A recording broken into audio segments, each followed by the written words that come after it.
Role role है। क्या कहना चाहेंगे मूवी? बेसिकली ये मूवी पहली मूवी ऐसी है कि जो बॉलीवुड फीचर फिल्म अहमदाबाद के किसी डायरेक्टर ने, अहमदाबाद के किसी प्रोडक्शन हाउस ने बनाई है। और वो सबसे बड़ी बात है कि गुजरात में अभी तक गुजराती पिक्चर्स बनती है और गुजरात के एक छोटे से इवेंट को लेके इतनी बड़ी फिल्म बनाई है अहमदाबाद के लोगों ने, और सारा शूट अहमदाबाद में ही हुआ है। तो एक गुजरात टूरिज़्म के लिए भी काफ़ी अच्छा है और बहुत ही बड़ी बात है कि गुजरात से आने वाला कोई बंदे ने एक बॉलीवुड फीचर फिल्म बनाई है। और आने वाले टाइम में हम लोग चाहते हैं कि गुजरात में भी जो फैसिलिटी मुंबई में है वही फैसिलिटी गुजरात में हो, तो गुजरात के लोगों के लिए भी ईजी रहेगा। सर देखा जाए तो सोशल इशू पे डिपेंड है ये मूवी। कितना प्रेशर था, ब्लैक फ्राइडे जैसी मूवी रिलीज़ भी नहीं हो पाई। सेम इशू था, ब्लैक बॉम्ब ब्लास्ट का इशू था 93 का, 2008 का देखा जाए तो कुछ प्रेशर था मूवी बनाने का पहले? नहीं, ऐसा तो कुछ हो सकता है। ऐसा तो कोई प्रेशर नहीं था। काफ़ी सपोर्ट मिला है हमें कॉरपोरेशन से, अहमदाबाद पुलिस से, सभी जगह से। कोई ऐसा कोई प्रॉब्लम नहीं हुआ है, काफ़ी अच्छा सपोर्ट मिला है। सर फिल्म को रिलीज़ करते वक्त बहुत दिक्कतें आई हैं, तो उस पर कुछ रोशनी डाली है? फिल्म को रिलीज़ करते हुए डेफिनेटली हिंदी फीचर फिल्म बनाना शायद हो सकता है वो थोड़ा सा इजी है, बट उसको रिलीज़ करना उतना ही डिफ़िकल्ट है जितना कि नॉर्मली होता है। और शायद हज़ारों फिल्में बनती पर रिलीज़ बहुत कम होती है। तो डेफिनेटली बहुत सारी मशक्क़त हुई है, बहुत सारे धूप छाँव देखी है, बट डेफिनेटली हम लोगों ने सारी चीज़ों से लड़कर आज हम लोग फिल्म रिलीज़ करें। 15 सितंबर को we are going to release. Thank you so much. इस फिल्म में मैं 2 तरीके से जुड़ा हुआ हूँ। मैंने फ़िल्म की कास्टिंग भी की है और मैं फिल्म में एक्ट भी मैंने किया है। और हमारा एक NSD का, जैसे सभी लोगों ने बताया कि I am pass out from national school of drama, तो NSD के लोग ज़्यादातर इसके अंदर जुड़े हुए थे और उनको जोड़ने का काम मैंने ही कई हद तक किया था। जिशान से हमारी पहली जब बात हुई थी तो जिशान को स्क्रिप्ट बहुत अच्छी लगी। जब जिशान जुड़ गया, मैं जुड़ गया। मेरे कैरेक्टर के बारे में अगर मैं बताऊं तो मैं इसमें एक मंटो का कैरेक्टर कर रहा हूं, जो बहुत बड़े राइटर हो चुके हैं। भारत पाकिस्तान के पार्टीशन के दौरान बहुत कुछ लिखा उन्होंने। तो मेरा कैरेक्टर बिल्कुल वैसा ही है जैसा मेरा खुद का बिहेवियर है। I am a theatre person. तो उसके अंदर भी मैं नाटक कर रहा हूँ और नाटक के थ्रू एक रिवॉल्यूशन लाने की बात हो रही है। तो काफ़ी अच्छा है। फिल्म आप देखेंगे, आपको बहुत मज़ा आएगा। And thank you.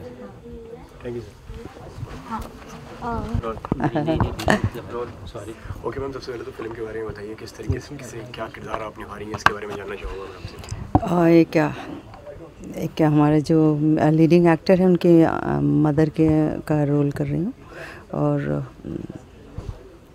एक मदर का जो सफरिंग है ना, मतलब बहुत एक विक्टिम बन जाते हैं ना। ये बेटा कोई भी हरकत करते हैं उसका इफ़ेक्ट मदर पे सबसे ज़्यादा होता है, क्योंकि मदर ऐसे हैं कि पैदा करते हैं, इसके बाद सपने होते हैं जो सपने एक्सप्रेस नहीं करते हैं। ख़ासकर जो है ना lower middle class, lower class के जो मदर होते हैं, जनरली फादर का ड्रीम होता है तो ये बनेगा, ये करेगा, वो करेगा। ख़ासकर बेटे के लिए मदर क्या है, सिर्फ परवरिश करते रहते हैं सपने और देखते रहते हैं, खिलते रहते हैं।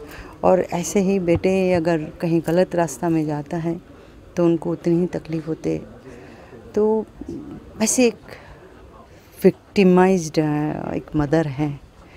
तो subject itself is very near to realism and बहुत ही थॉटफुल है, बहुत सीरियस फिल्म है नो डाउट, बट एक डायरेक्टर का अलग नज़रिया से जो एक कहानी को एक्सप्रेस करने का तरीका है वो बहुत इंटरेस्टिंग है।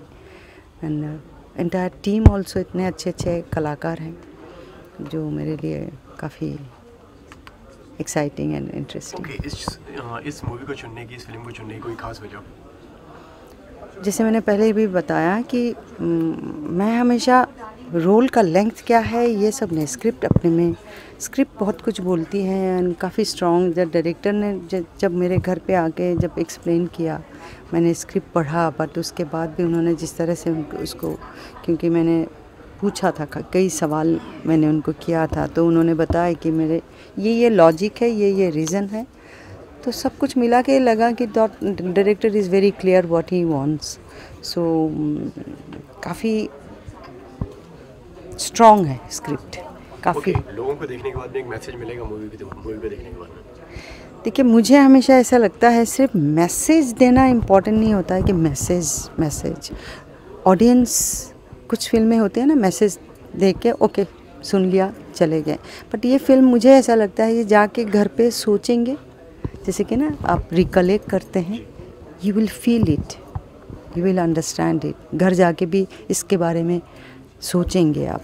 तो इस तरह का एक थॉटफुल लगता है कि मैसेज इनडायरेक्टली डायरेक्टली डिपेंड करता है कि ऑडियंस कैसे लेते हैं, अलग अलग ऑडियंस के अलग अलग रिएक्शंस होते हैं, तो वही बात है। ओके, तो क्या चल रहा है अभी मन में फिल्म को लेकर? नर्वस हैं आप, एक्साइटेड हैं आप? बहुत एक सीनियर एक्टर हैं, मैं बहुत आ रही हैं अपलोड सीनियर मत बोलना तो नहीं, ऐसे आई एम जस्ट जोकिंग। मैं हमेशा ना, मैं आपको ऑनेस्टली मैं झूठ बात बोलना मुझे आता नहीं है, एंड दिल की बात ही शेयर करती हूँ जब करती हूँ, ऐसे तो बोलती नहीं हुई हूँ ज़्यादा, कि मैं हमेशा घबराती हूँ। बहुत अच्छी फिल्म जैसे होता है ना कि बड़े बड़े कास्ट और बहुत अच्छी फिल्म और सभी ने अगर ट्रायल में भी देखा और वाह वाह किया, इसके बावजूद मुझे ना वही घबराहट होती है। वो शायद because of my theatre background कि एक घबराहट होती है, क्रॉसिंग फिंगर चलता रहता है कि ऑडियंस को पसंद आनी चाहिए। इसमें ये बात नहीं है, डाउट की बात नहीं कि फिल्म तो अच्छी नहीं है तो पता नहीं ऑडियंस को अच्छा। मुझे बहुत 100% अच्छी फिल्म में भी यही थॉट रहता है, तो ये घबराहट अगर नहीं होगा तो भी मुझे घबराहट होती है कि मुझे घबराहट क्यों नहीं है। तो इस हिसाब से एक घबराहट है, बट ये विश्वास है क्योंकि आजकल ऑडियंस बहुत बदल गई है, बहुत इंटेलिजेंट, काफ़ी इस तरह की थॉटफुल, इंडिपेंडेंट, सीरियस फिल्म को भी एक्सेप्ट किया है। हमने देखा है, चाहे वो मराठी फिल्म हो, चाहे कोई भी रीजनल फिल्म हो, चाहे हिंदी इंडिपेंडेंट सिनेमा हो, तो मुझे विश्वास है कि ऑडियंस इसको एक्सेप्ट करेंगे और फील करेंगे इस फिल्म के बारे में। ओके मैम, लगता नहीं है कि इस तरह की मूवी और भी बननी चाहिए? बिल्कुल लगना चाहिए। सैड पार्ट इज़ क्या है कि सिनेमा एक इतना एक्सपेंसिव मीडिया है, उसके लिए पैसा चाहिए। पैसा देने वाले बहुत कम होते हैं, कैसे देंगे? उनका भी रिस्क होता है। ऑडियंस अगर देखने नहीं आएंगे तो सिनेमा बिकेंगे नहीं, तो कितना पैसा, कोई भी अमीर हो चाहे अंबानी हो, कितना देंगे? तो पैसा देने वाले कम मिलते हैं इसके लिए, और कुछ माध्यम ऐसा निकलना चाहिए। हालांकि सरकार भी निकालते रहते हैं रीजनल, उसमें तो काफ़ी सपोर्ट ऐसे रहता है, साउथ में भी होता है कि सरकार फंड देते हैं, तो और दें तो और अच्छी बात है, ताकि ये जजमेंट ना चले कि ये सीनियर हैं इसीलिए इसको दिया जाए। ये मौका एक एक तो मिलना चाहिए, सो दैट ना जो है कोई ग्रो करने का, जो यंगस्टर्स इतने अच्छे थॉट के साथ आए हैं बट उनको सपोर्ट करने वाले बहुत कम होते हैं, तो होना चाहिए। Thank you. Thank you. Ma'am, channel ID चाहिए थी। हाय, आपका नाम and you are watching Sky Star Movies. Keep watching. Hi, this is Seema Biswas and you are Hi, this is Seema Biswas and you are watching Sky Star Movies. Sky Star Movies. Sky Star Movies. Sky Star Movies. Hi, this is Seema Biswas and you are Hi, this is Seema Biswas and you are watching Sky movie. Hi, this is Seema Biswas and you are watching Sky Star Movies. Keep watching. Sky, एकदम twisting. Sky Star Movies. Sky Star movie. Hi, this is Seema Biswas and you are watching Sky Star Movies. Thank you.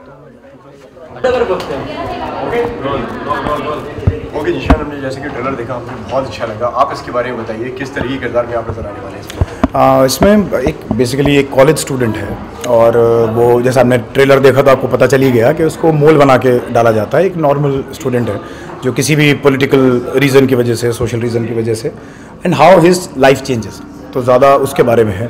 बाकी ज़्यादा बताऊंगा तो film का suspense reveal होगा, आप देखेंगे तो आपको पता चलेगा। हर बार हम आपको एक अलग अलग किरदार में देखते हैं, हर बार आप कुछ नया लेकर आते हैं। इस किरदार के लिए आपने क्या क्या तैयारी करी? इसके लिए तैयारियां देखिए वो तो बहुत लंबी बात हो जाती है, क्योंकि तैयारियां तो करना हमारा काम ही है और होमवर्क हमें करना ही होता है एक्टर को। तो तैयारी क्या करिए, क्योंकि इसमें कुछ हमें गुजराती एक्सेंट तो नहीं पकड़ना था, पर वो एक वल्नरेबिलिटी जो होती है एक स्टूडेंट की, हमें उसको कहीं कैच करने की कोशिश करनी थी। पर उसके साथ हमारे, जैसे मैंने बोला कि कुछ सस्पेंस जो चलता है, तो उसको भी हमें साथ में ध्यान में रखना था कि एंड में आके आदमी ना बोले कि पहले ये फिर ऐसे क्यों कर रहा था, फिर अभी क्या हो रहा था। तो I think it's a mix of things जो हमारा काम है वो करते हैं। जिस तरीके का आज के टाइम में वातावरण चल रहा है, लोग जिस तरीके से जो माहौल जो बन रहा है, तो आपको लगता है इस तरह की मूवी और बननी चाहिए? इंडिया को बहुत ज़्यादा ज़रूरत है। बिल्कुल, आई थिंक यही वक्त है जब हमें जो है खुल के बात करनी चाहिए। और हम आर्टिस्ट आदमी हैं, जो भी जितने भी लोग हैं जो सच में आर्टिस्ट हैं, जो दुकानदारी चला रहे हैं उनकी अलग बात है, पर जो आर्टिस्ट आदमी है वो कैसे अपनी आर्ट अपनी सराउंडिंग के बिना कह सकता है। तो अगर मेरे आसपास कोई दिक्कत है या कोई परेशानी है या कोई खुशी की बात है, मैं जब लिखूंगा या मैं कुछ करूंगा, मैं एक्ट करूंगा, तो वो चीज़ सामने आएगी है। तो आई थिंक बननी चाहिए, क्योंकि परेशान तो लोग बहुत हैं, ऐसा लोग डालते हैं, लोग कहते हैं, लोग गुस्सा हैं, गुस्सा बढ़ता जा रहा है लोगों के अंदर। तो आई थिंक उस गुस्से को निकालने का सबसे अच्छा तरीका है कि अगर आर्ट का सहारा लेंगे तो वो आराम से निकल भी जाएगी और कोई मार पिटाई भी नहीं होगी। चाहिए। Thank you.